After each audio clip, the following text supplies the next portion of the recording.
Hello and welcome back to this third session in the training series about the application of the mitigation hierarchy. So just a quick review of where we are at in the training series.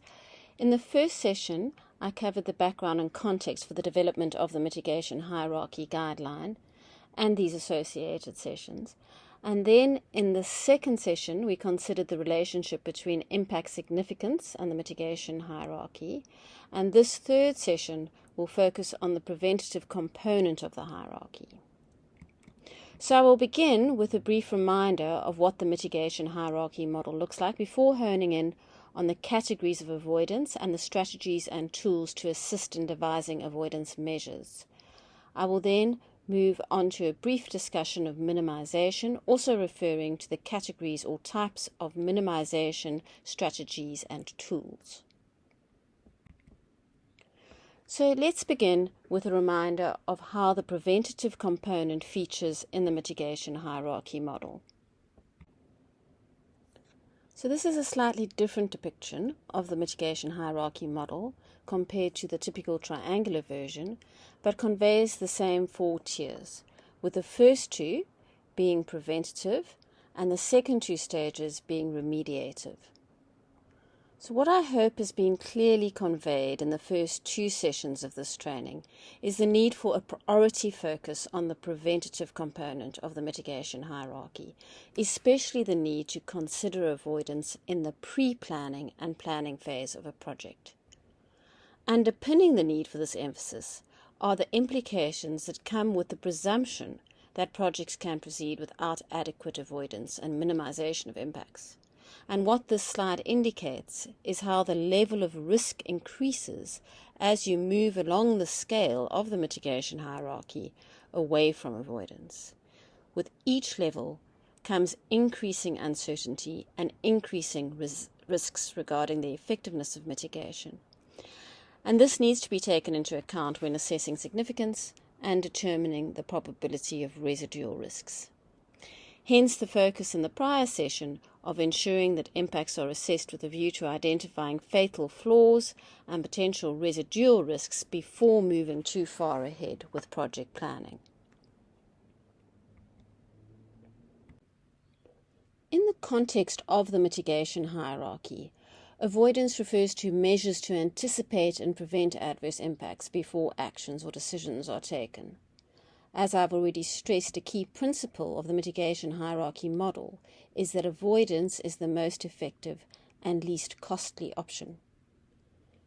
The degree of emphasis placed on avoidance should obviously reflect the value attached to the resource. It makes sense that the more sensitive a habitat or species, or the more important a resource is to a local community, the more that impact ought to be avoided. The most suitable time to focus on avoidance is in the pre-planning or pre-application phase, as this can avoid subsequent delays. An example of delays was seen in the Umkomazi water project in KwaZulu-Natal. In this instance, the issuing of an environmental authorization was considerably delayed, and the project's initially planned configuration had to be adjusted to exclude a balancing dam that would have impacted on invaluable biodiversity, including the habitat of the critically endangered blue swallow. But notwithstanding the need to emphasize avoidance early on, one also has to look out for opportunities to avoid impacts at other times in the project lifecycle. Further avoidance steps may be required in response to changing circumstances, new knowledge, or exceedance of thresholds as a consequence of cumulative effects. And here the rapid rollout of renewable energy projects comes to mind, with potential risk for cumulative impacts, particularly in remote areas. Finally, following the selection of the most suitable site, relevant avoidance measures must be embedded in the conditions of authorization and also reflected in layout plans, designs, and in agreements with engineers and other contractors. And this requirement will be addressed in more detail in session 5. So I've just included a Wordle, which I found interesting, which is an analysis of the principles listed in section 2 of NEMA. And this really illustrates the priority that is placed on avoidance in NEMA. And then the other words that refer to the mitigation hierarchy include minimization and remediation.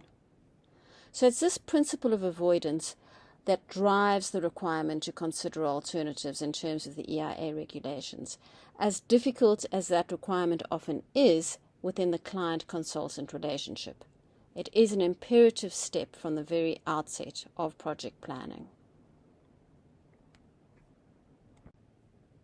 So this slide illustrates categories or types of avoidance, and these include spatial avoidance, either via the selection of an alternative site entirely or by locating project proponents away from sensitive areas.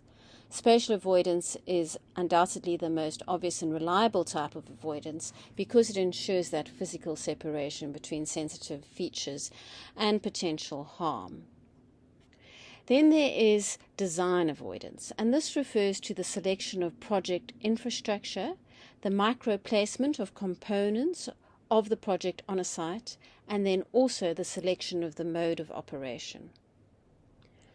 Finally, there is scheduling avoidance, and this refers to the timing of project activities to cater to species behavior or to sustain resources relied upon by local communities, such as fish stocks, as an example. So there is inevitably a higher level of uncertainty associated with scheduling avoidance, simply because there is a greater reliance on people's behavior as well as their level of commitment.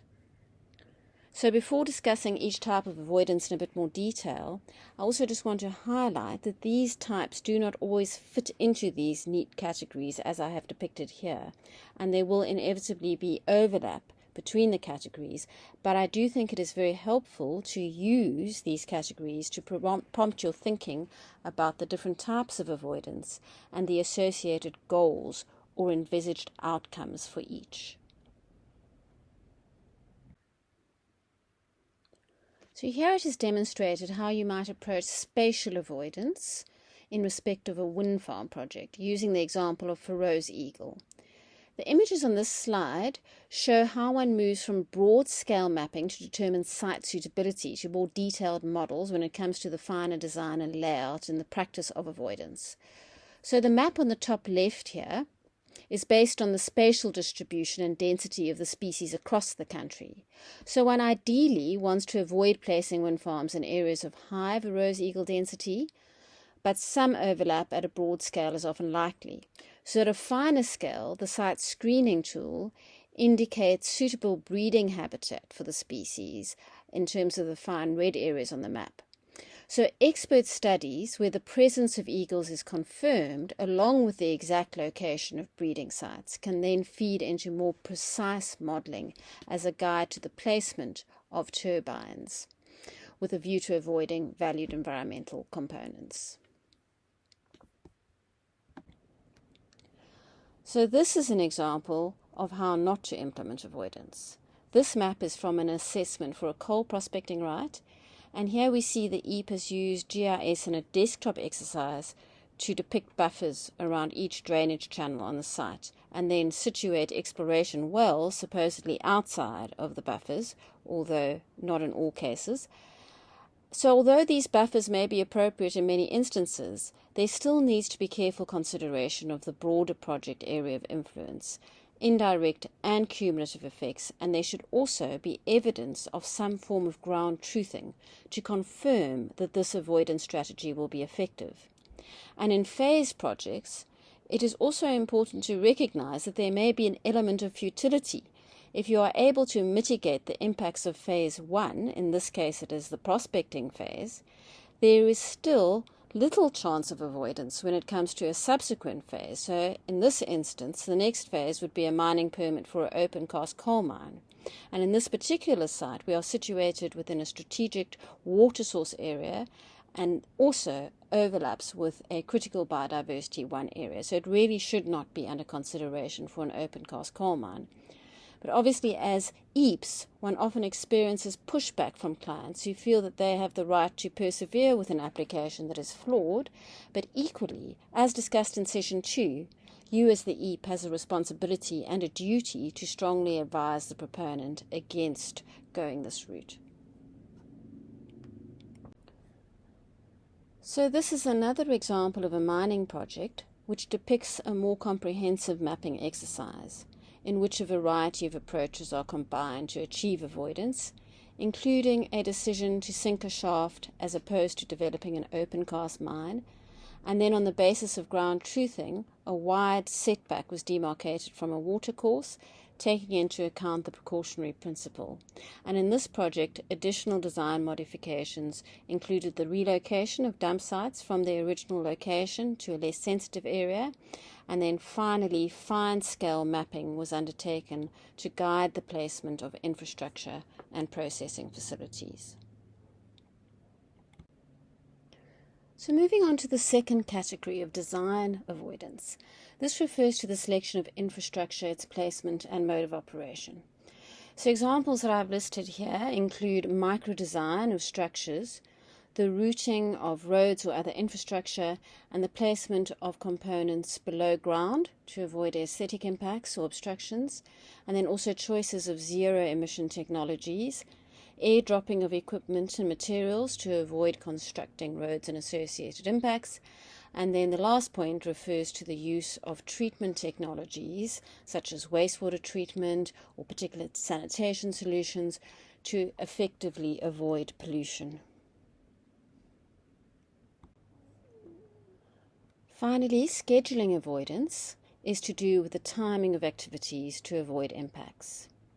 As indicated previously, it tends to be less reliable than spatial avoidance, as there needs to be a reliance on the behavior of the project developer or the contractors to ensure that scheduling avoidance is properly implemented. So one of the most obvious examples is how seismic survey activities are limited to try and avoid marine mammal migration and breeding seasons. And it's also not unusual in these instances for there to be independent observers on board these vessels to deter any temptation to deviate from the avoidance schedule. Other examples include the limiting of construction activities that may generate excess impacts, particularly light and noise, to certain times of day or night. So there are several strategies and tools that one can use to facilitate avoidance. The first and most obvious is to be involved as early as possible and take the consideration of alternatives, spatial alternatives in particular, more seriously than what is currently seen in many EIAs. Secondly, a lot of work has already been done by conservation bodies, local authorities, scientific research agencies, and national government institutions such as SANBI, as well as NGOs, to identify suitable land uses and constraints on land use. I already have made mention of the strategic water source areas and critical biodiversity areas, and the occurrence of these and many other resources have been comprehensively mapped on spatial databases, such as the DFFE's web-based screening tool, and then various other GIS databases such as Cape Farm Mapper, and these are available to anyone who wants to ensure that the project area of influence is carefully defined and that sensitive areas are avoided. And then the Species Environmental Assessment Guideline that supports the screening tool and its protocols are also very useful for guiding how to define that project area of influence. And then another important source of information for EAPS is the municipal, provincial, and national planning instruments, including spatial development frameworks, integrated development plans, regional biodiversity maps, estuarine management plans, as well as environmental management frameworks, and marine spatial plans. And although not all of these plans require strict adherence, they are nevertheless vital because they indicate what is desirable and what is acceptable, taking into account existing site features and what ecological infrastructure there is in a particular area. So it is critical that EAPS promote alignment with such plans, rather than what we sometimes see is an effort to circumvent them or ignore them. And then finally, local knowledge and opinion is another important source of guidance when it comes to identifying alternatives and exercising avoidance.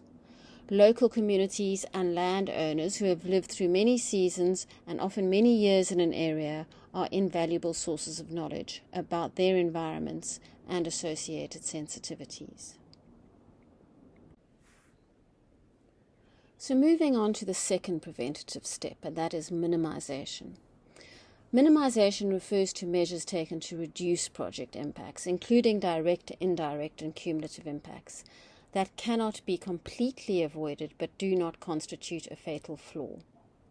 As with avoidance, opportunities for minimization need to be identified collaboratively and preferably at the earliest stages of project planning, although refinement may be necessary at a later stage. As reflected in the mitigation hierarchy triangular model, there is less certainty associated with minimization efforts compared to avoidance.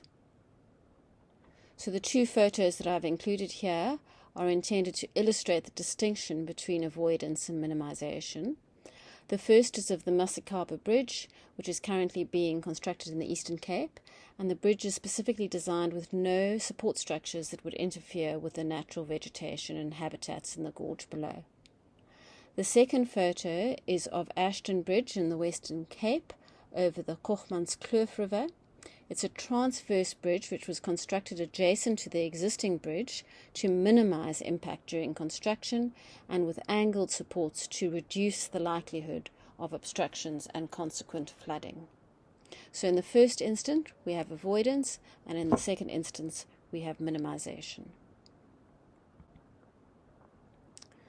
So similar to the avoidance step, minimization measures can be categorized into different types or approaches. They include physical interventions, like with the two bridges on the previous slide, whereby the fundamental design of the project is aimed at impact reduction. And then another example on this slide is of a road and how it may be designed and routed to avoid impacts. So this photo is of a road through the West Coast National Park, which was carefully planned and designed to follow the contours of the landscape, so that there is never a view of a long linear development which is at odds with the natural surroundings. It is also only just wide enough so that the road verges remain naturally vegetated, and it has a hard surface which prevents dust from accumulating on roadside indigenous flora and fauna. So the second category of minimization is abatement. This can be a combination of physical interventions and activities which focus primarily on managing externalities such as emissions, waste, runoff, noise, etc. And then the third strategy involves the management and regulation of actions aimed at reducing impacts, and these are called operational controls. And they may include signs encouraging responsible behavior, and as I mentioned before, there are areas of overlap between avoidance and minimization. So what the minimization hierarchy encourages is explicit consideration of the goals of these different measures, and once the goals have been defined, it becomes easier to determine how to monitor and report on the effectiveness of the measures that have been deployed. So what are some of the strategies and tools to assist with minimization? As discussed previously, there can be this overlap between avoidance and minimization, but it is important to distinguish the aims of a particular strategy. Where there is a risk of significant negative impacts, then the onus is to demonstrate the effectiveness of the mitigation, and that lies with the applicant or the proponent. It follows that it is up to the EAP and the specialist team to weigh up the uncertainties and communicate the degree of uncertainty. Unless a unique situation calls for innovation, it is advisable to rely on tried and tested approaches, preferably methods that have been used under similar circumstances and in comparable ecosystems. So in other words, adopt the precautionary principle. Following on from this, it is also important to not simply replicate methods that have not stood the test of time or have a poor track record. Search and rescue, as an example, may be appealing in theory, but the risks tend to outweigh the benefits. So removal and translocation of species generally has a low success rate and also carries a number of risks, such as the potential introduction of pathogens or deleterious genes in previously unaffected environments. It is also possible to overpopulate areas with too many of the same species and upset the existing ecological balance in an area.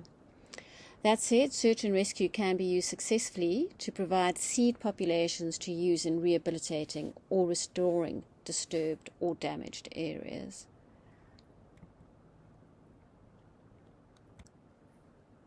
So this slide provides just a simple summary of the types of avoidance and minimization mechanisms, and it's also a reminder that the case for avoidance needs to be revisited if minimization efforts, once subject to investigation and consultation, are unlikely to deliver agreed upon outcomes. So just a final example demonstrating minimization and avoidance strategies. This project was for the marine and terrestrial components and associated infrastructure for the landing of an optic fibre cable along the west coast leading from Portugal to just north of Cape Town. And some of the techniques used in this project was firstly the choice of a site with an existing telecommunications building that could be upgraded to house additional equipment. The deep burial not only of the nearshore section of the cable that would be affected by beach and fishing activity, but also laying it underground along the terrestrial route to the telecoms building. Then the armouring of the cable, which reduces the chance of damage to the cable itself, but even in the deep ocean where damage is less likely, a degree of armouring minimizes emissions, electromagnetic emissions, given that there is uncertainty about how those emissions might affect marine species and ecosystems. So that is an example of the application of the precautionary principle. And then there is the micro-routing of the nearshore and terrestrial component to avoid sensitive features including milkwoods, seepage zones, and indigenous fynbos. Information about the location of the cable was shared on marine maps and charts to minimize potential with interference from trawling and other marine activities, and then including offshore oil and gas exploration. And then finally, the burial of the cable offshore was planned to avoid the fishing season as well as the hake breeding season. So there is some real value in thinking about the difference between avoidance and minimization and what counts as either strategy, as it really does help you think about the aims and objectives of the mitigation measures. Finally, and as previously stressed, it is important to recognize that although prevention options are preferable at the earliest stage of the project design, they are not limited to the pre-application stage. I won't go through this table in detail, and it's also included in the Mitigation Hierarchy guideline, but the key point to make here is that options for prevention need to be considered early but then reconsidered in subsequent phases of the EIA. In this regard, there must be a commitment to adaptive management, and the option for revisiting preventative measures must remain open, particularly in cases where other mitigation techniques prove to be too risky or are unlikely to achieve desirable outcomes. So thank you for listening, and just a reminder that the fourth training session will focus on the remediative component of the mitigation hierarchy.